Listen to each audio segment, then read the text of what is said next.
નજીક ભૂવો પડ્યો છે। અકોટા તાજ વિમાનતા હોટલ નજીક ભૂવો પડ્યો હતો। કોલ્ડ ડ્રિંક્સ ભરેલા ટેમ્પોનું ટાયર જમીનમાં ખૂંપી ગયું।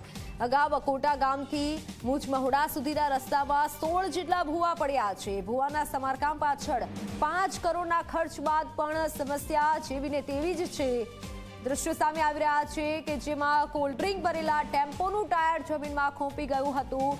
ભર શિયાળો છે અને તેવા સમયે રસ્તા પર વડોદરાના રસ્તા પર આ રીતે ઠેર ઠેર ભૂવા અને ખાડા પડેલા છે। લોકોને હાલાકી પડી રહી છે। ખાસ કરી વાહન ચાલકો ત્રાહિમામ પોકારી ઉઠ્યા છે। ટ્રાફિક સમસ્યા રહે છે। ત્યારે આ દ્રશ્યો છે કે જેમાં એક ટ્રક ફસાઈ હતી। હાલ તો જે રજૂઆત કરવામાં આવી છે લોકો દ્વારા પણ, પરંતુ કોઈ પણ પ્રકારની કાર્યવાહી નથી કરવામાં આવતી। 5 કરોડ જેટલો ખર્ચ કર્યો છતાં પણ સમસ્યા જેવી ને તેવી છે।